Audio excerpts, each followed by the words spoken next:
सुनिए जी, सर्दियाँ शुरू हो गई हैं और इस बार तो सर्दी के साथ साथ बारिश भी हो रही है। घर की छत का तो आप जानते ही हैं ना, पानी आता है। हाँ भाग्यवान, इस बार ठंडी कुछ ज़्यादा ही पड़ने वाली है, क्योंकि गांव के चौपाल पर लोग बोल रहे थे कि इस बार सर्दी के साथ साथ भयंकर बारिश भी होने वाली है। अजी, ऐसा हुआ तो हमारा क्या होगा? छत के साथ साथ घर की खिड़कियां भी टूटी हुई है, ठंडी हवा सीधी अंदर आती है। आप कुछ कीजिए ना। हाँ सरला, मैं कुछ करता हूँ। मालिक के पास जाकर देखता हूँ, वे अगर कुछ मदद करेंगे तो मैं घर की छत और खिड़कियाँ ठीक करवा दूंगा। ठीक है?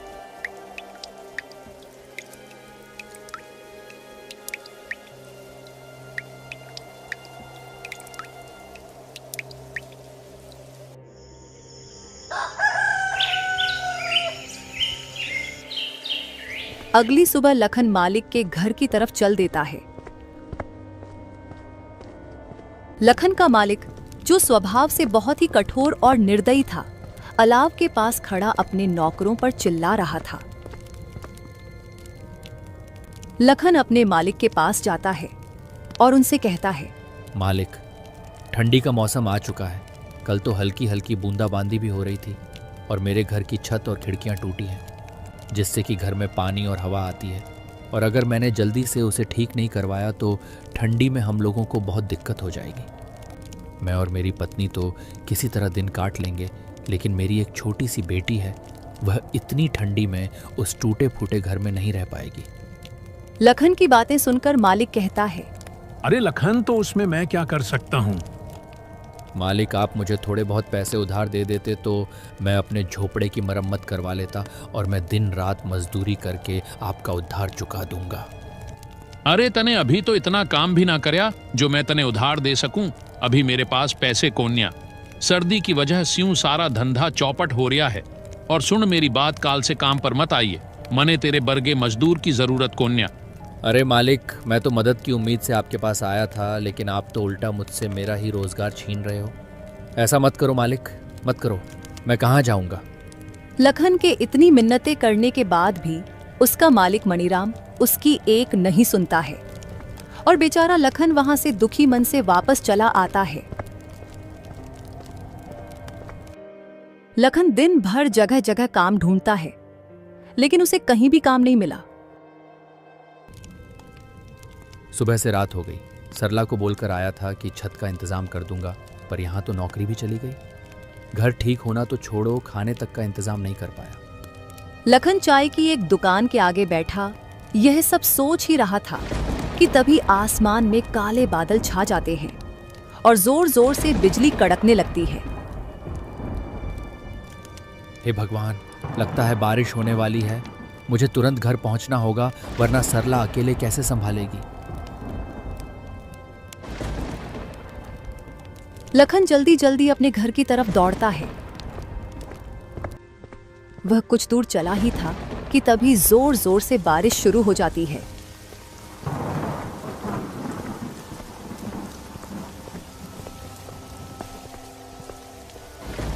हे ऊपर वाले, ये कैसी परीक्षा ले रहे हो? पहले क्या आपको हमारे दुख कम लग रहे थे, जो ऊपर से ये बेमौसम की बारिश और शुरू कर दी? धीरे धीरे बारिश बढ़ जाती है और चारों तरफ पानी ही पानी हो गया था, मानो कोई समुद्र हो, जिससे लखन का उसमें चल पाना बहुत मुश्किल हो गया था। वह एक पेड़ के नीचे रुक जाता है और बारिश के थमने का इंतजार करता है। हे भगवान, एक तो इतनी ठंडी और ऊपर से ये तेज बारिश। मेरे तो हाथ पैर सुन्न पड़ रहे हैं। इतने पानी में चल पाना भी मुश्किल हो गया है और घर पर बेचारी सरला अकेली परेशान हो गई होंगी। लखन काफी देर तक उस पेड़ के नीचे बारिश के रुकने का इंतजार करता है, लेकिन बारिश थी कि रुकने का नाम तक नहीं ले रही थी।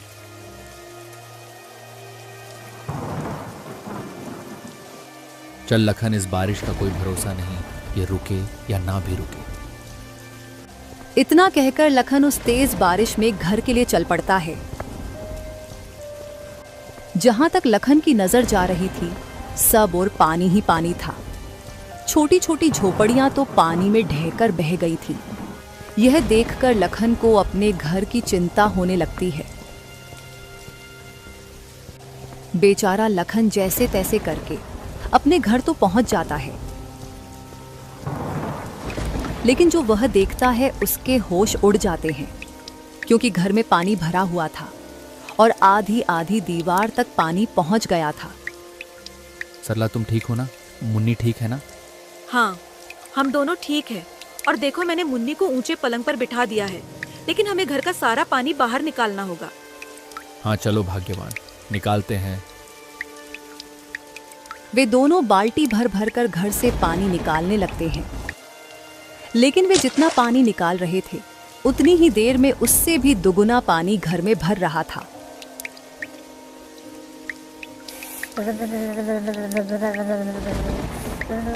माँ, बापू, ये पानी तो बढ़ता ही जा रहा है। मुझे बहुत डर लग रहा है। अरे मुन्नी, मेरी बच्ची, तुम डरो मत, सब ठीक हो जाएगा। सरला अपनी बेटी को दिलासा दिलाती है, और वे बेचारे इस समय कर ही क्या सकते थे।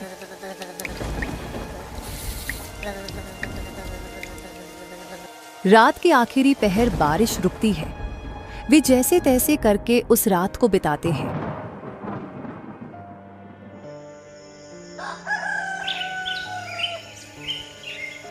अगली सुबह लखन कुछ लकड़ियां और खाने पीने का इंतजाम करता है, क्योंकि रात वाली बारिश में उनके राशन का सारा सामान बह गया था। उन लकड़ियों से लखन अलाव जलाता है तो उन्हें ठंड से थोड़ी बहुत राहत मिलती है। ये बारिश का सिलसिला यूं ही कुछ दिन तक जारी रहता है। रोज रोज सरला और लखन को घर का पानी निकालना पड़ता। एक दिन वो सब घर के बाहर खड़े थे। अजी, ऐसे कब तक चलेगा? ये हर रोज बारिश का पानी भरने से घर पूरा खोखला हो गया है। अब कर भी क्या सकते हैं भाग्यवान, कोई और रास्ता भी तो नहीं है। वे दोनों आपस में बातें कर ही रहे थे कि तभी अचानक से जोर का तूफान आया और बारिश शुरू हो गई।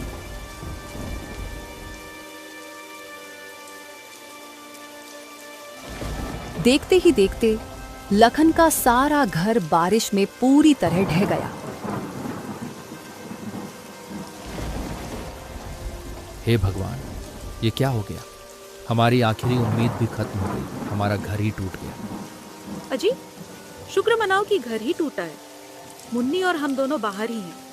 अगर हम लोग अंदर होते तो सोचो क्या होता। हाँ भाग्यवान, तुम ठीक कह रही हो। भगवान का लाख लाख शुक्र है, कुछ अनहोनी नहीं हुई। पर अब ऐसे में हम मुन्नी को लेकर कहाँ जाएंगे? इतनी ठंड और बारिश में भीगकर हम सब बीमार हो जाएंगे। अजी, अभी तो आज रात कहीं सर छुपाने की जगह मिल जाए, वही काफी है। कल का कल देखेंगे। हाँ, वो हमारे पड़ोसी है ना, मंगतू भैया, आपके जिगरी दोस्त, उन्हीं के यहाँ चलते हैं। हाँ, तुम सही कह रही हो भाग्यवान। मंगतू हमारी मदद जरूर करेगा, दोस्ती किस काम आएगी आखिर।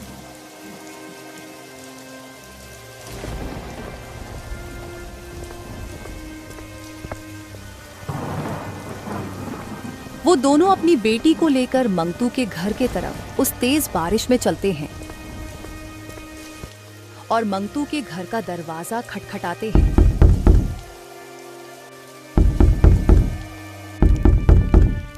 अरे भाई, इतनी तेज बारिश में इतनी रात को कौन दरवाजा बजा रहा है? अजी, बैठे बैठे बातें बना रहे हो, जाकर देखोगे तब पता चलेगा ना। भाग्यवान, तुम ज्यादा मत बोलो, चुपचाप पकौड़े बनाओ।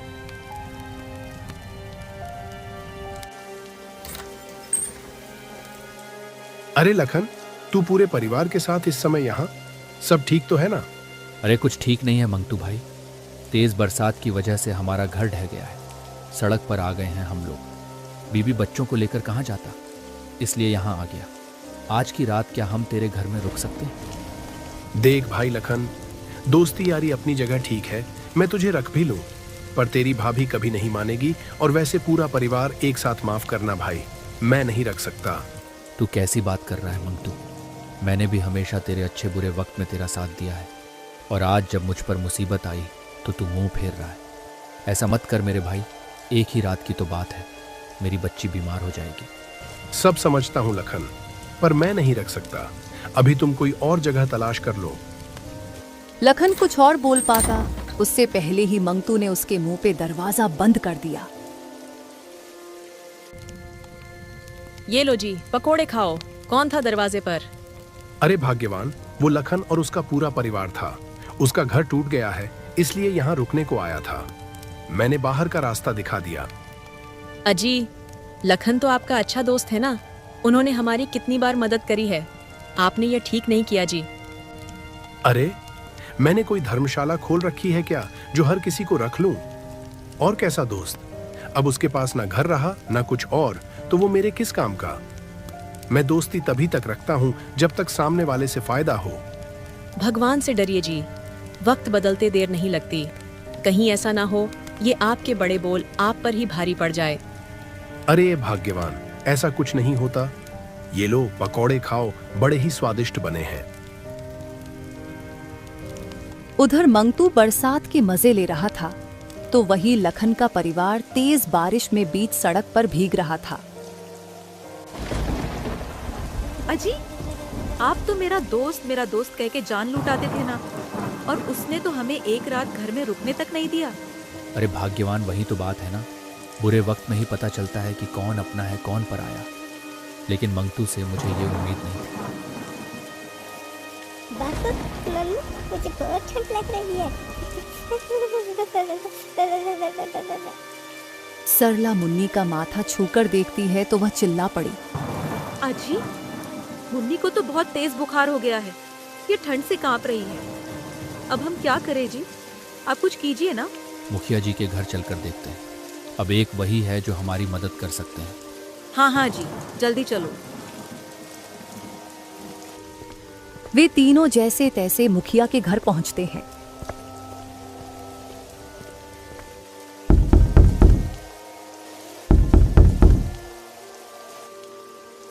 हाँ भाई, लखनऊआ बोल का हुआ? कैसे आना हुआ? इतनी रात में काहे कुंडी बजावत है? मुखिया जी, वो बारिश से मेरा पूरा घर टूट गया। मैं बेघर हो गया हूँ, मेरी मदद करो। आज रात अपने घर में ठहरने दो। क्यों भाई, मैंने तुम लोगों का ठेका ले रखा है क्या? पता नहीं तुम लोग कहाँ से चले आते हो मुंह उठाकर। मुखिया जी, आप गांव के कर्ता धर्ता है।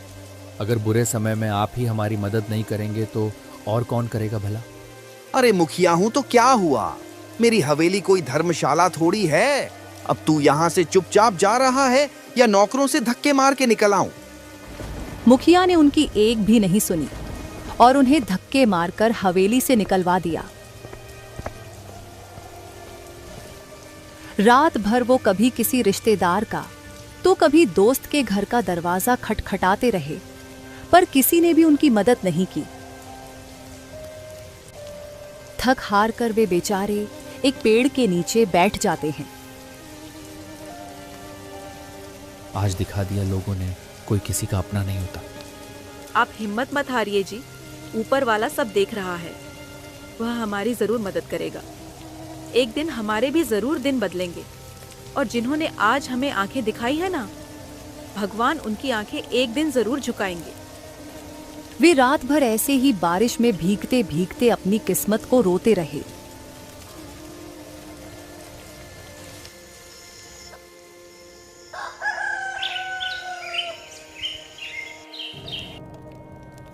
भाग्यवान, तुम यहीं पेड़ के नीचे मुन्नी के साथ रहना, मैं कुछ खाने पीने का इंतजाम करके आता हूँ। अच्छा जी, ठीक है, पर जल्दी आना।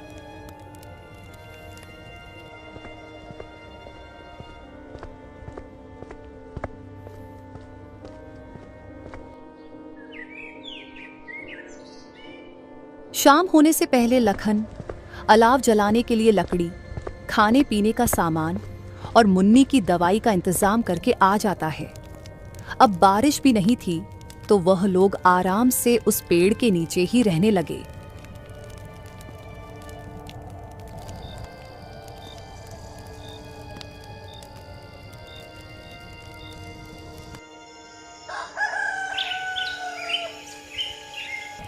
एक सुबह लखन का दोस्त मंगतू वहां से गुजरता है। अरे भाई लखन, तेरे इतने बुरे दिन आ गए जो इतनी ठंडी में ऐसे पेड़ के नीचे रहना पड़ रहा है।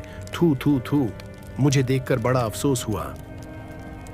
बस मंगतू भाई, वक्त वक्त की बात है। आज तुम्हारा समय है, तुम हम पर हंस लो। कभी ऊपर वाला हमारा भी समय लाएगा। अरे सड़क पर आ गए हो फिर भी इतना घमंड? ऐसा क्या हाथ लग गया तुम्हारे? चलो कोई ना, तुम ऐसे में ही खुश रहो। मंगतू उनका मजाक बनाकर चला जाता है, जिससे लखन और सरला की आंखों में आंसू आ जाते हैं। भाग्यवान, तुम इसकी बात को दिल पर मत लेना।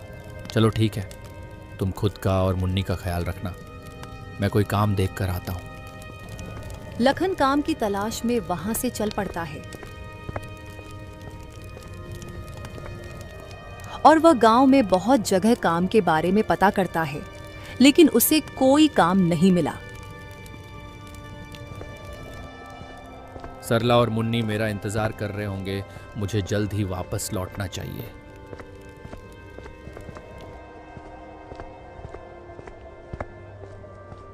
जैसे ही लखन वापस लौट रहा था, तो वह देखता है कि गांव के चौपाल पर लोगों की भीड़ लगी है। अरे भाई, क्या बात है? आज यहाँ ये इतने लोग इकट्ठे क्यों हो रहे हैं? भाई, वो बीकानेर वाले अमीर सेठ माणक चंद है ना, वो गरीबों को ठंड में खाना और कंबल बांट रहे हैं। जाओ जाओ, तुम भी ले लो। ये सुनकर तो लखन के शरीर में जैसे नई जान आ जाती है। वह झट से लाइन में खड़ा हो जाता है और सेठ माणक चंद से भोजन का पैकेट और कंबल लेकर वह फूला नहीं समाया। भगवान आपका भला करे सेठ जी, आपने गरीब की मदद करी। उस दिन लखन की खुशी का ठिकाना नहीं था। वह कंबल ओढ़ता है तो उसे ठंड से राहत मिल जाती है। वह भगवान का धन्यवाद करते हुए तेज कदमों से अपने परिवार की तरफ चल पड़ता है।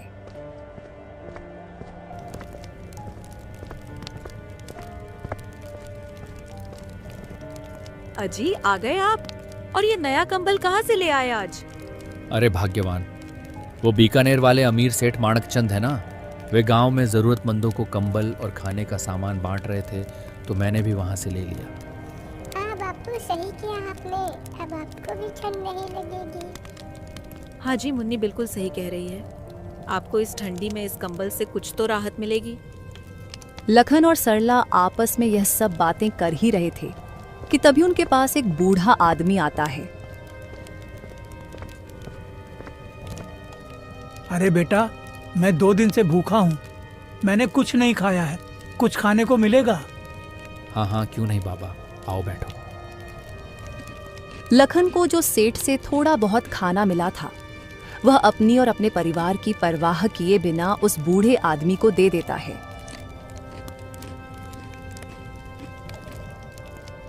बेटा, तुम्हारा बहुत बहुत शुक्रिया जो तुमने इस सर्दी में इस गरीब को खाना दिया, वरना आजकल ऐसा कोई नहीं करता। लेकिन बेटा, मुझे ये बताओ, तुम सभी इतनी ठंडी में यहाँ सड़क किनारे क्या कर रहे हो? लखन उस बूढ़े आदमी को अपने साथ जो जो हुआ वो सारी बातें बताता है।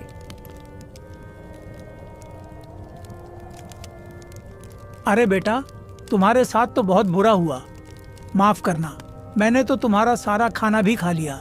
अब इतनी ठंडी में तुम लोग क्या खाओगे? अरे बाबा जी, कोई बात नहीं, मदद करना तो हमारा कर्तव्य है। अरे बेटा, मैंने आज तक तुम जैसा निस्वार्थी आदमी नहीं देखा। तुमने अपनी और अपने परिवार की परवाह किए बिना मुझे भोजन दिया। मेरे पास तुमको देने के लिए ज्यादा कुछ तो नहीं है। इतना कहकर वह बूढ़ा आदमी अपनी झोली में से एक पोटली निकालकर लखन को देते हुए कहता है, बेटा, तुम दिल के बहुत अच्छे हो। ये लो मेरी तरफ से एक छोटी सी भेंट, और इस गरीब का तुम्हें आशीर्वाद है। तुम जिस चीज को भी छू लोगे वह लोहे से भी मजबूत हो जाएगी।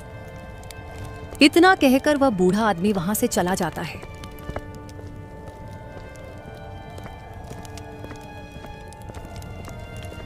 क्या लगता है भाग्यवान, क्या हो सकता है इस पोटली में? अजी, वो बूढ़े बाबा तो बहुत ही गरीब लग रहे थे देखने में। वो भला हमें क्या ही दे सकते हैं? खोलकर देखते हैं, तभी पता चलेगा। फिर लखन और सरला उस घड़े को खोलकर देखते हैं तो उसमें बहुत सारे सोने के सिक्के थे। लखन और सरला की खुशी का तो कोई ठिकाना नहीं था। अरे बाप रे, इतने सारे सोने के सिक्के! हाँ सरला, मुझे तो लगता है वह बूढ़े बाबा कोई साधारण इंसान नहीं थे। हाँ जी, सही कहा आपने। लगता है भगवान ने हमारी सुन ली। अब उनके दुख के दिन समाप्त होने वाले थे।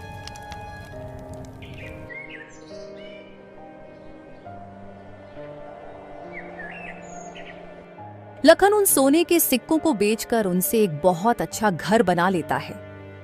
अब उसके पास ठंड और बारिश से बचने के लिए एक अच्छा घर था और वह खुद का एक छोटा सा कारोबार शुरू करता है, जिससे गांव के कुछ गरीबों को रोजगार भी मिल जाता है।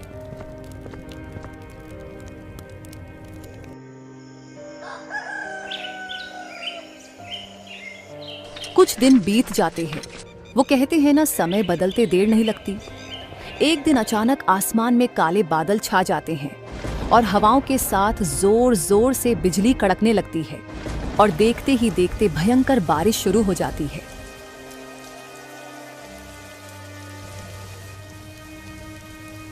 भगवान का लाख लाख शुक्र है जो अब हमारे पास इस बारिश से बचने के लिए छत है।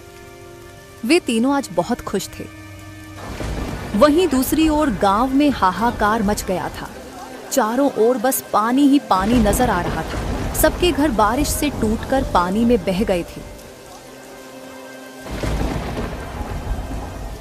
सेठ मणिराम, जिसका घर गांव में सबसे मजबूत था, वह भी इस बारिश में धराशायी हो गया था। मेरी तो इतनी मजबूत हवेली थी, वो भी ढह गई। हे भगवान, यह कैसा कहर है। तभी वहां एक दौड़ता हुआ आदमी आया और बोला, अरे सब लोग लखन के घर चलो रे, अब केवल उसका ही घर बचा है। जल्दी चलो, नहीं तो हम सब लोग यहाँ डूबकर मर जाएंगे। चलो चलो।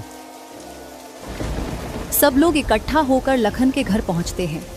वे सब लोग देखकर हैरान हो जाते हैं, क्योंकि गांव के सबसे मजबूत से मजबूत घर भी टूट चुके थे, लेकिन लखन का घर अभी भी इस भयंकर बारिश और बाढ़ में सीना ताने ज्यों का त्यों खड़ा था।